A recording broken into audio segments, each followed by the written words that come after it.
Hi, this is Angela. And so I'm going to share today a little bit more about how we're coming together in this era that we're living in right now, which you could call the new era, if you're looking at the age of Aquarius, where we're starting to come together as a species collectively. So there's been a lot of talk about the transition of Pluto into Aquarius, but the Aquarian energy has basically been anchored from about 2012. The dawning of the age of Aquarius was seeded in the 50s and 60s, and they were seeing this period of time. So in terms of us dancing together, coming together, this part of our evolution as a species is really about how we're going to be experiencing ourselves as a collective. So I've mentioned in the circle dances of all cultures, that's what they're doing. That's what they're doing. They're coming together to celebrate the collective consciousness. So I wanted to share a little bit more about how that sense of coming together in the circle is starting to be mirrored through our society in ways that we may not appreciate, but also in dance, and how we can start to use that with circle dancing or coming together in groups to experience our energy in circles, to start reconnecting as a collective, as a group.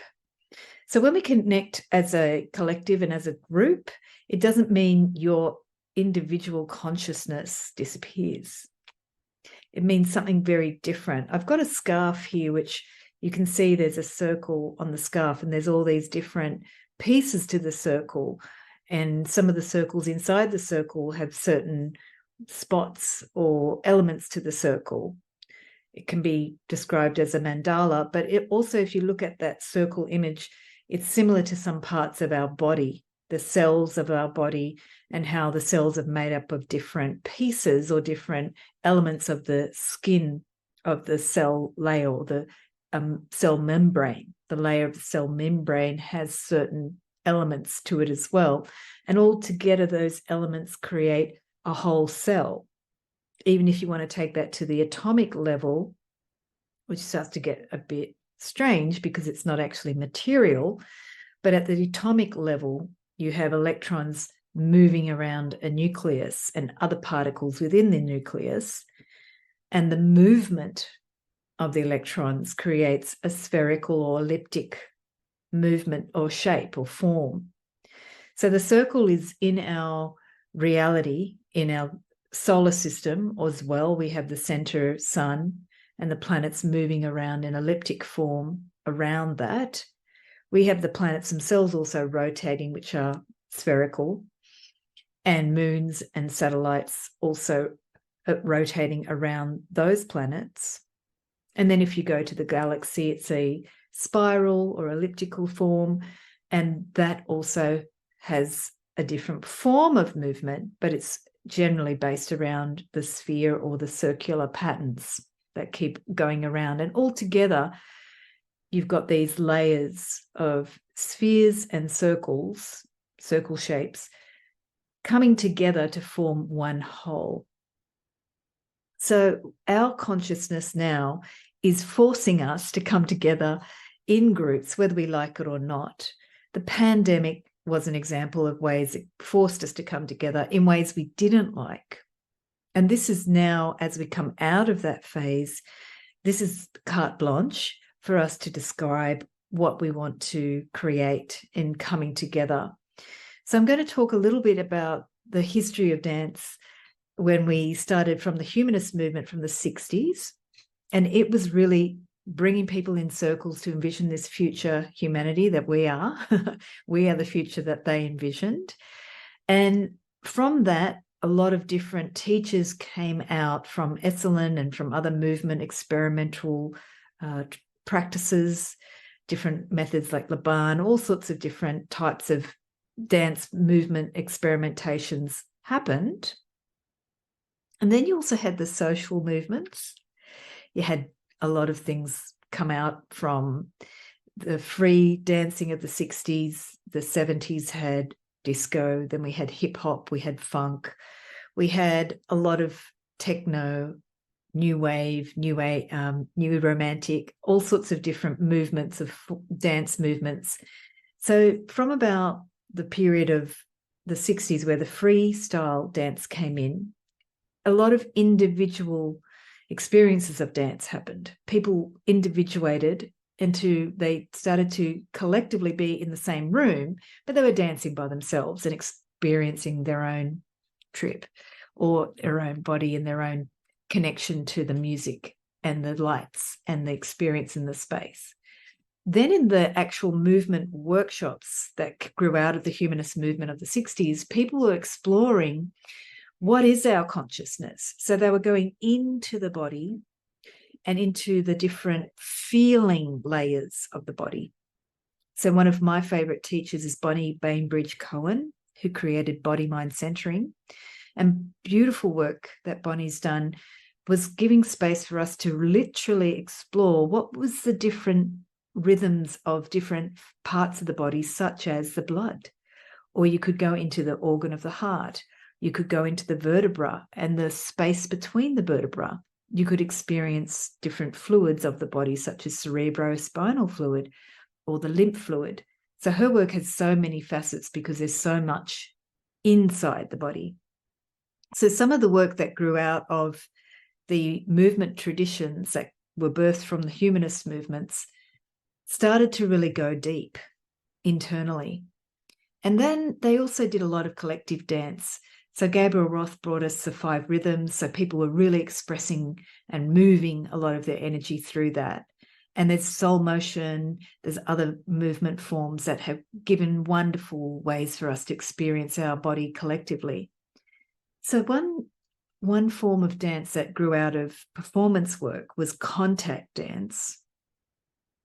And that was when, instead of just being able to explore yourself individually, there was also a movement form in the performing arts, not just the healing arts, where you could come into physical contact with another person's body and to explore that relationship.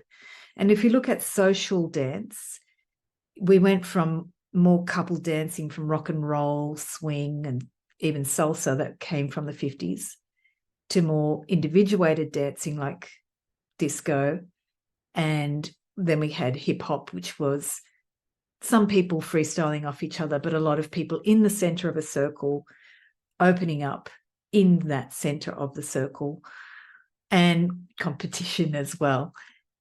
To now we have this other movement back with techno and the dance move and the rave scene, where people were really just experiencing the self in a big room and allowing their consciousness to be exploded collectively. Now we're coming back to, especially post-pandemic, a really kind of nervous, weird space, which is like, well, what now? And people are still really needing those cathartic collective dance spaces where they can just explore and let themselves go. So there's also a very strong move back to community groups coming together. And this is one of the things I offer in Dance for Joy, where we really start to feel, what is it just to be in that circle again? And it doesn't mean that we are necessarily doing the same dance. So from our folkloric and historic background, where circle dances were the same dance, they were handed down for generations, and you repeated those dances. There might be a modification, but it's basically the same style. Now, when we come together collectively, what we can explore is what do we experience in that circle? And as we're starting to dance, what is it that you feel? What is it that your body has to share for the group? It's very similar to the concept in Avatar, where they all connect to the dreaming tree, and they all have a different piece of information to share. And it's really a valuable thing to do this time, where we can dance together and start to really explore, in the last 40, 50, 60 years, what has been the foundation of all of that humanist movement? What was the next discoveries? And if we look at taking all of the rules away and just start to ask simple questions like, what do I experience in my body now? You can start to really share in the group a different way of experiencing the body. So what I do in the Dance for Joy is I share some circle dances from all over the world and look at how they basically are helping us to feel the rhythm in our body, and also what might be the feeling then that comes out of you as you're doing the dance, and then what dance you might be wanting to bring to the circle. Because there's all sorts of dances that are being moved through our body all the time. And when we came into contact dance, what would happen is that just having two bodies in contact actually created a new dance. So when we come into the circle, we don't necessarily need to have contact, but one of the things I do use in some of my classes is some gentle light contact or hands off the body contact. So you're not actually touching the body, but you're feeling the energy of the person that you might be connected to in the circle. And you're feeling the energy of the group as well. And you're starting to see what is that you're experiencing and how then that moves you. And it brings another dance, another movement, another sense of your body, another sense of yourself in the collective. And this is, for me, the key with where are we going with coming together as a collective. Dance is a really simple way to do it. People have been doing it collectively, unconsciously, just coming together and dancing. And it very dramatically shifts the collective very fast. So now we have this opportunity to, with the rise of artificial intelligence, perhaps taking away some of the purpose of humanity, you could say, where we have to work. What could be the next phase of humanity? One of the things I'd like to suggest is that we just start to explore what our bodies are in a collective without necessarily having an agenda to that. Some of the humanist movement was coming together to create that new human. How do we take their gift, take that lineage of their vision for us and move that forward? In my experience, it's just enjoying everybody's background, cultural background, personal background, individual background, but understanding what it is in that space, in the circle, in that moment, through just feeling, just experiencing that person. So if that's something that you'd like to explore more, how people come together through circles, I have other things to share on it. And I also will be holding Dance for Joy classes in Sydney in October and November this year. So I'll put a link in the description so you can find out more about that if you're in Sydney. So thank you so much for watching, and I look forward to your comments as well. And if you like the video, that would be great, and subscribe as well.